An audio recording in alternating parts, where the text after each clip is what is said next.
Ladies and gentlemen, welcome to Earth Date Y2K 19.10.11, and this is Durag Wisdom. I hope that what we're seeing now with this nightmare administration we have that's taken over our country, I hope they're seeing this in its third and final act.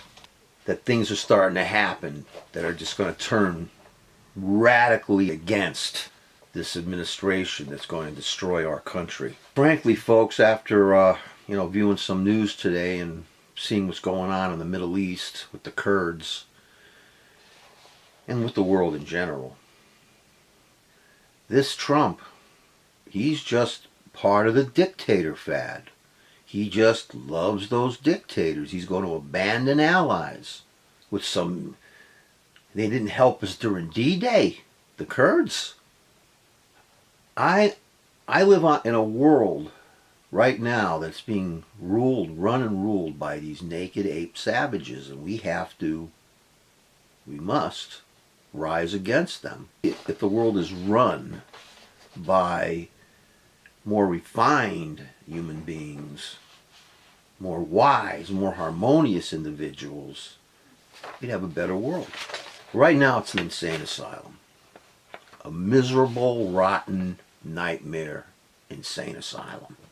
Meanwhile, Giuliani henchmen, these two big shots who were donating also to GOPs and, I should say Trumpists, and donating to the Trump campaign, helping with the inaugural, all kinds of stuff like that. Giuliani henchmen, they were arrested for campaign finance violations. I don't know why Giuliani wasn't, but maybe he's not far behind. So this is sending Trump off the rails. Of course, threatening civil war, wanting to hang spies, calling this a coup. Everything that comes out of that scuzz's mouth, it's all doublethink. Because I said before, we already had the coup. That's when Putin brought this creep into our lives. And that's what this whole thing that's going on in the Middle East and the world in general. Trump has taken the sides of the dictators, the Erdogans, who's being invited to our country, by the way. How should we greet a dictator that's being invited to our country? I wonder about that. But that's who he's been supporting, the dictators all over our world, all over the planet. Forget about our allies. Do we want a dictator to be the president of our country? But are we in the third act of this creep, finally, to get rid of them? While the Kurds are left out to dry and die, the USA is made to look bad in the world. And this is going to, of course, cause the release of ISIS fighters, who the Kurds have been swift in destroying piece by piece. Of course, the payback with Trump is destroy the Kurds and help Turkey, help Erdogan. There's going to be people in this world who are not going to forget what the USA did under this Nazi Trump-Putin creep. And it's only our repenting through getting in a decent human being to be president of our country, that's going to go a long way in showing we repent of the evil that we've wrought upon this world. Trump has been making speeches. He went to Minnesota. He's trying to, he's getting more and more outrageously nasty, trying to stretch the limits of what the decorum, what the way a president should behave. He wants to make thuggery a norm for the way a president should behave, the way a dictator should behave, exactly. Trump was saying to his crowd that Biden was so good because he kissed Obama's ass. That's what this bastard said. Kissed Obama's ass. Well, is it worse than, say, Trump kissing Putin's ass? Trump's kissing MBS's ass? Erdogan's ass? Kim Jong-un's ass? No wonder no one wants to get near Trump. His face smells like ass. Folks, want to get rid of this guy? we have to do peaceful protests. And then make sure everyone votes Trump and his Trumpist party out.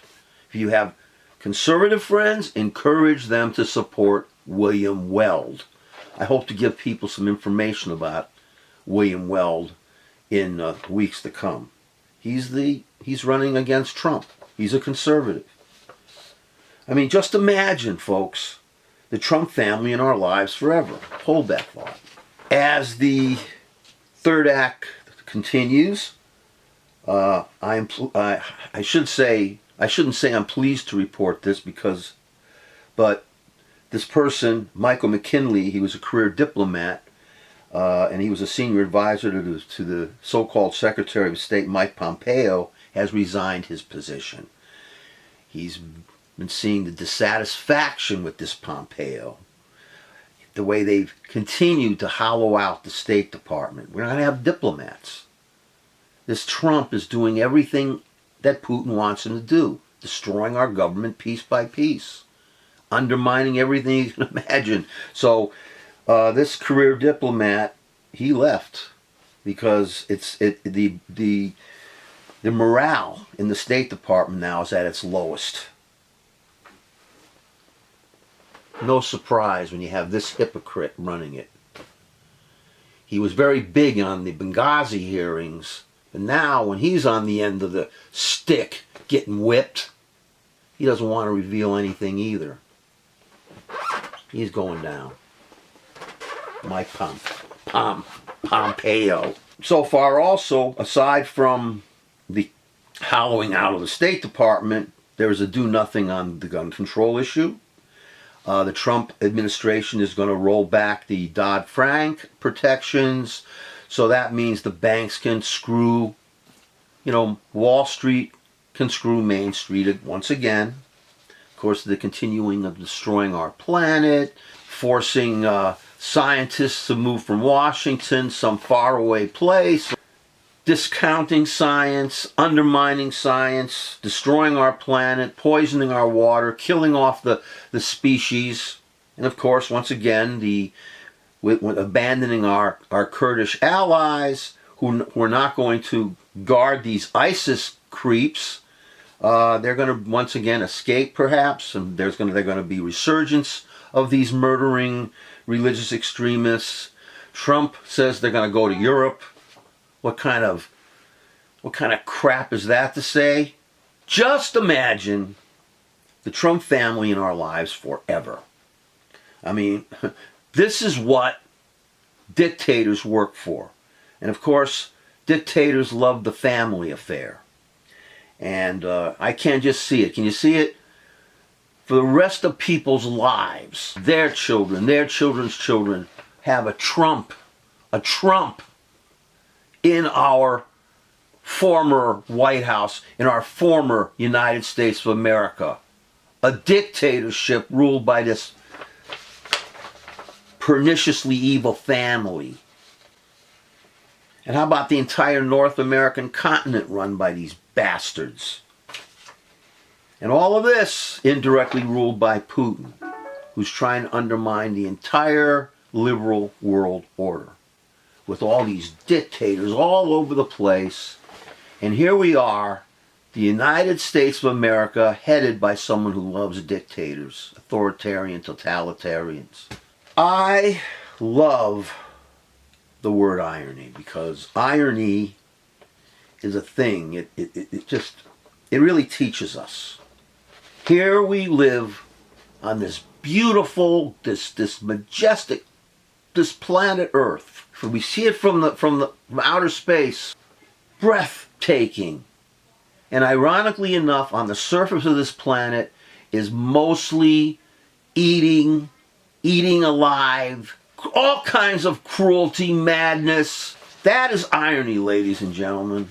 And unless we can change the way we allow the leaders of our world to behave, we're going to end up in something worse than what was depicted in 1984 and, of course, now in The Handmaid's Tale.